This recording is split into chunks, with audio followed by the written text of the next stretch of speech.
berdoa terlebih dahulu. Silakan ketua kelas untuk memimpin doa. Baik, sebelum memulai pembelajaran, ada baiknya kita berdoa terlebih dahulu menurut kepercayaan dan keyakinan kita masing-masing. Berdoa mulai. Berdoa selesai. Sebelum kita membahas materi hari ini, apakah ada yang masih ingat materi kita minggu lalu? Ibu, Ya, silakan. materi kita minggu lalu membahas faktor-faktor yang mempengaruhi laju reaksi terkait dengan luas permukaan dan konsentrasi. Benar sekali. Dan hari ini kita akan melanjutkan materi faktor-faktor yang mempengaruhi laju reaksi terkait dengan suhu dan katalis. Sebelumnya, Ibu akan membagi kalian dalam 2 kelompok. Pembagian kelompoknya boleh berbaris saja ya. Baik, Ibu. Di sini Ibu akan membagikan LKPD kepada kalian. Baik, Ibu. Makasih, Ibu.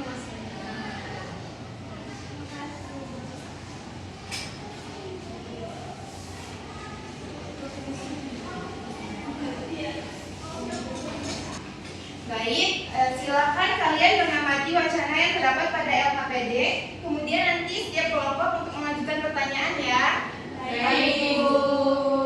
Jika Ibu beri waktu 8 menit, apakah cukup? Cukup, Ibu. Bagaimana? Apakah sudah selesai?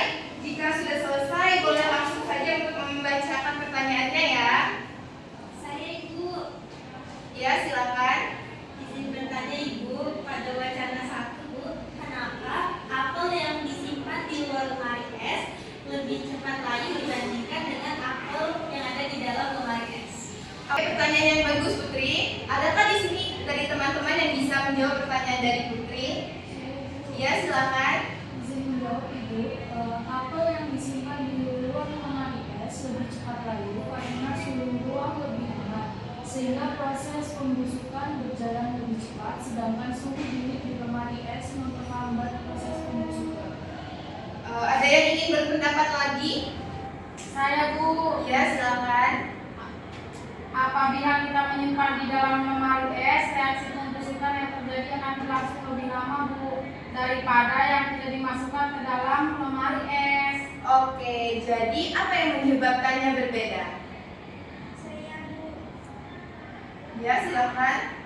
izin menjawab Ibu, suhunya bukan Bu, suhu lemari es lebih dingin daripada suhu yang ada di luar lemari es. Benar. Apa itu suhu? Ada yang tahu?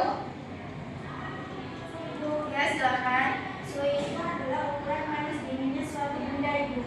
Oke, ada pendapat lain? Tidak benar sama.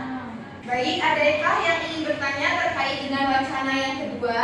Saya Bu, Ya, silakan. kenapa pisang yang diberi karbit dengan mata lebih cepat dibandingkan pisang yang tidak diberi karbit Ibu? Baik, pertanyaan yang bagus Dela. Adakah dari teman-teman yang bisa menjawab pertanyaan dari Dela? Tidak tahu Bu.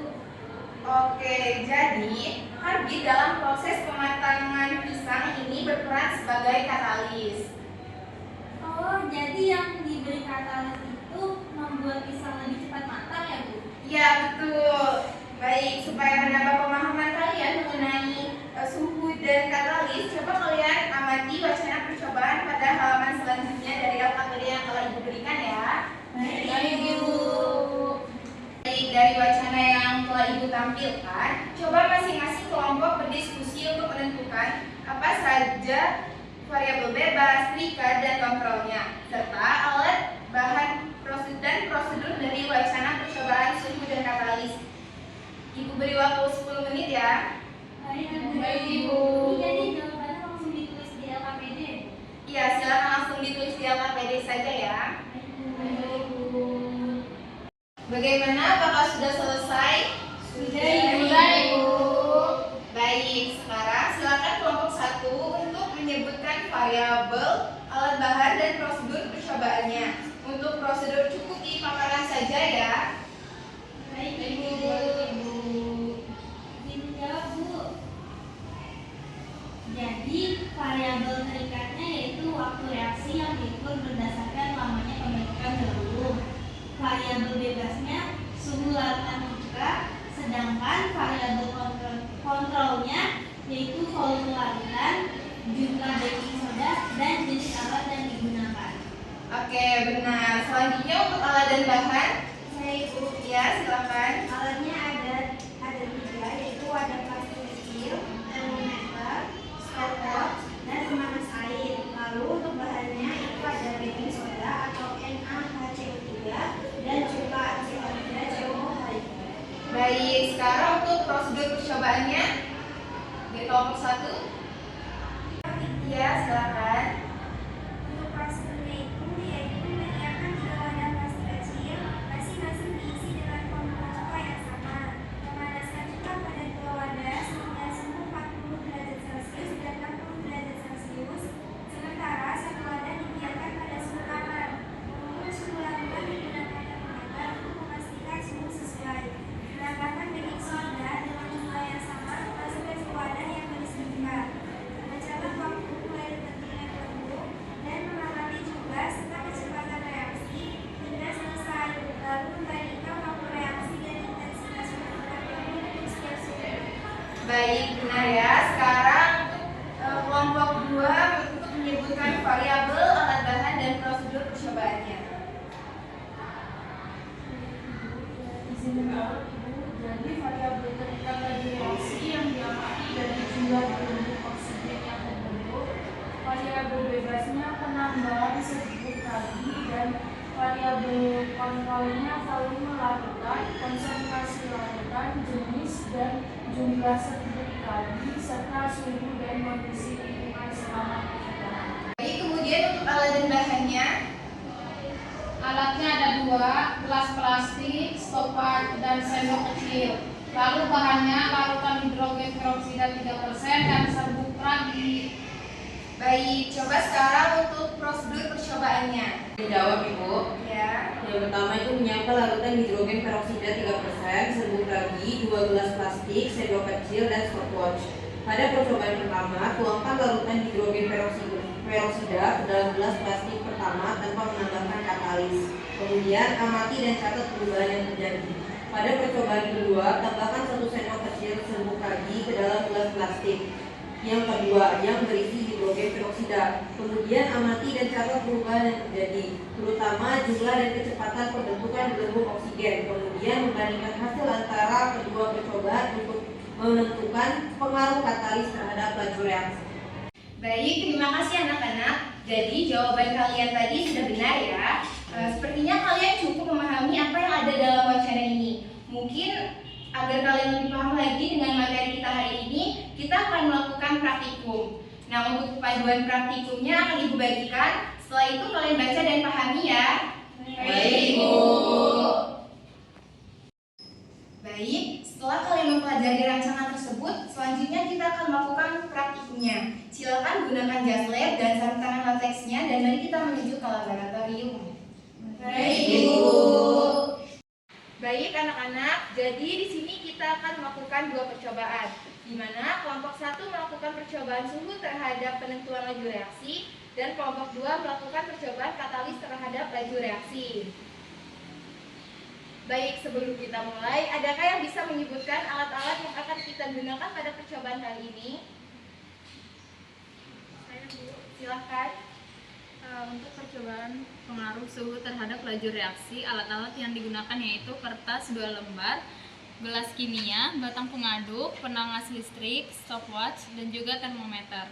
Kemudian untuk alat-alat yang digunakan pada percobaan pengaruh katalis terhadap laju reaksi yaitu adalah bubuk ukur, gelas kimia, dan pipet tetes. Benar sekali. Nah, selanjutnya adakah yang bisa menyebutkan bahan-bahan yang kita gunakan pada percobaan kali ini? Saya Ibu. Silakan. Untuk percobaan suhu, bahan-bahan yang digunakan yaitu ada Na2S2O3, HCl3 molar, dan Aquades. Kemudian untuk percobaan katalis, bahan-bahannya itu yang digunakan ada KMNO4 0,01 molar, lalu ada H2C2O4 0,05 molar, H2SO4 sama MnSO4 0,1 molar. Iya benar. Jadi praktikum kali ini kita akan menggunakan alat dan bahan yang telah disebutkan oleh Lydia dan juga Nisha. Nah, untuk langkah kerja Lakukan sesuai dengan yang sudah kalian rancang dan jangan lupa untuk mencatat hasil percobaannya ya. Baik, Ibu. Oke, selanjutnya untuk masing-masing kelompok silakan menuju ke meja yang telah disediakan untuk praktikum. Baik, Ibu.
Baik anak-anak, itu tadi praktikum kita mengenai suhu dan juga katalis. Untuk selanjutnya, silakan kalian bersiap-siap untuk ke kelas.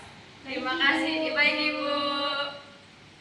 Setelah kita melakukan praktikum tadi, mari kita bahas hasilnya bersama-sama. Ibu minta perwakilan masing-masing kelompok untuk memfotokan hasil pengamatannya, lalu kirim ke WA grup ya. Nanti akan Ibu tampilkan di layar. Baik, Ibu.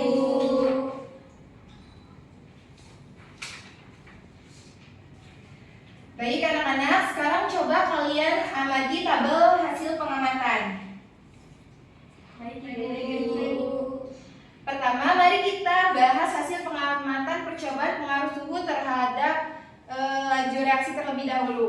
Jadi setelah melakukan percobaan tadi, sekarang coba kalian diskusi hasil pengamatan untuk menjawab pertanyaan-pertanyaan yang ada pada LKPD. Baik, Ibu. Menyebutkan variabelnya. Saya Ibu. Ya, silakan.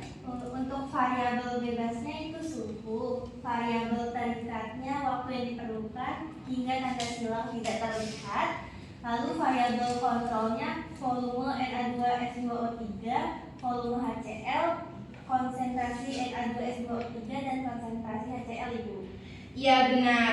Kalian sudah dapat menentukan variabelnya. Selanjutnya dari tabel yang telah kalian amati, apa informasi yang kalian peroleh?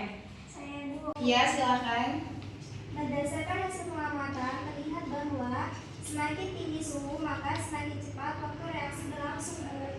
Baik, jika Ibu katakan laju reaksi adalah seberapa cepat atau lambat reaksi kimia berlangsung, jadi bagaimana hubungan pengaruh suhu terhadap laju reaksi? Semakin tinggi suhu, maka semakin cepat laju reaksi. Baik, untuk menambah pemahaman kalian, Ibu akan menampilkan sebuah video. Silakan diamati ya. Baik, Ibu.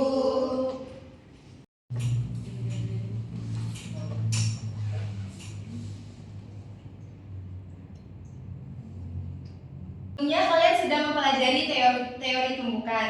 Nah, dari video yang telah kalian amati, coba kalian bandingkan perbedaan peluang terjadinya tumbuhan efektif pada suhu tinggi dan suhu rendah. Bagaimana? Apakah ada yang bisa menjawabnya? Ya, silakan Bintang. Jadi pada suhu panas, partikel bergerak lebih cepat, sedangkan pada suhu yang lebih rendah, partikel bergerak lebih lambat, Bu. Lalu jika partikel bergerak semakin cepat, maka apa yang terjadi? Maka akan sering terjadi tumbukan, Bu. Nah, dari video tersebut informasi apa lagi yang kalian dapat? Ya, silakan Nadia. Pada video tersebut tertulis bahwa pada suhu panas energi kinetiknya mengarah ke atas. Jadi maksudnya bagaimana? Pada suhu panas energi kinetiknya tinggi. Nah, itulah salah satu syarat terjadinya laju reaksi. Lalu peluang terjadinya tumbukan efektif bagaimana? Semakin besar juga Bu peluangnya. Berdasarkan teori tumbukan, apa hubungannya dengan laju reaksi? Bu, semakin tinggi suhu maka energi kinetiknya semakin besar. Jadi partikelnya akan semakin cepat bergerak sehingga peluang terjadinya tumbukan efektif semakin besar dan laju reaksinya semakin cepat. Baik, coba sekarang amati tabel hasil pengamatan yang selanjutnya. Sekarang silakan satu orang untuk menyebutkan variabelnya. Saya Bu, Ya, silakan. variabel kontrolnya volume dan konsentrasi KMNO4, H2CO4 dan H2SO4. Variabel terikatnya waktu yang diperlukan hingga warna KMNO4 hilang. Variabel bebasnya zat yang ditambahkan. Baik, berdasarkan hasil pengamatan, apa informasi yang dapat kalian peroleh? Pada baris pertama, waktu yang dibutuhkan hingga warna larutan bening lebih lama, Bu. Pada baris kedua, waktu yang dibutuhkan hingga warna larutan bening lebih cepat. Sama seperti tadi, apa hubungannya dengan laju reaksi?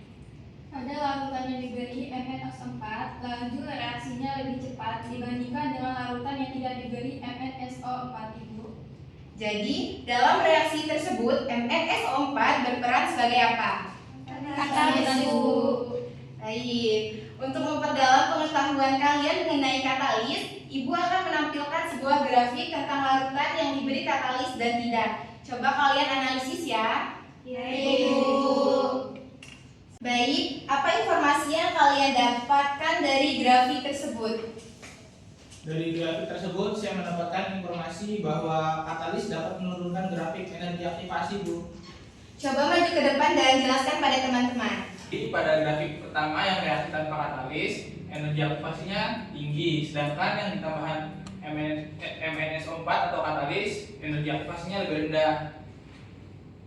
Sampai di sini adakah yang bisa menyimpulkan pengertian katalis? Saya Bu. Ya, silakan.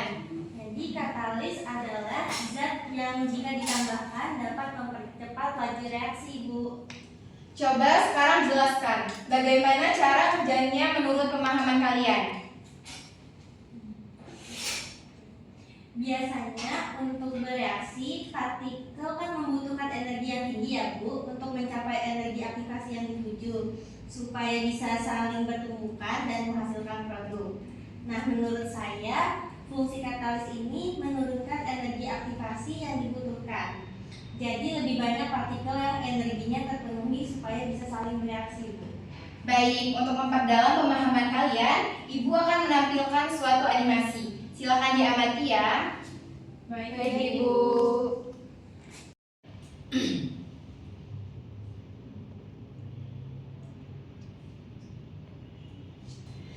Setelah kalian mencermati animasi tersebut, apa informasi yang kalian dapatkan? Saya Ibu.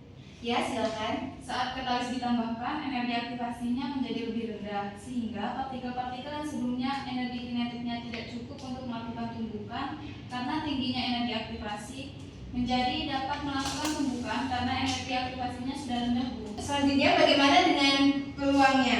Saya Bu. Ya, silakan Gina. Peluang terjadinya tumbukan efektif akan semakin besar, Bu, karena lebih banyak partikel yang ditumbukan. Baik, benar ya. Jadi, siapa yang mau menyimpulkan bagaimana pengaruh penambahan katalis dengan peluang terjadinya tumbukan efektif berdasarkan teori tumbukan? Saya Bu. Ya, silakan.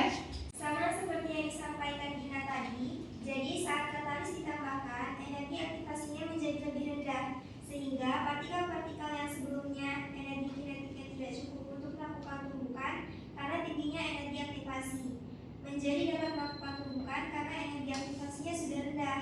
Maka peluang terjadinya tumbukan efektif akan semakin besar karena lebih banyak partikel yang bertumbukan, sehingga karena semakin banyaknya tumbukan efektif, laju reaksinya juga akan semakin cepat. Bagaimana dengan yang lain? Apakah setuju? Setuju, Ibu. Baik, benar ya. Jadi itulah pembahasan mengenai pengaruh suhu dan katalis terhadap laju reaksi pada hari ini. Apakah yang ingin ditanyakan lagi mengenai materi kita pada hari ini? Cukup, sudah paham, Ibu. Baik, jika sudah paham, kita akhiri pertemuan kita pada hari ini. Minggu depan kita lanjutkan dengan materi order reaksi ya. Ibu akhiri. Wassalamualaikum warahmatullahi wabarakatuh.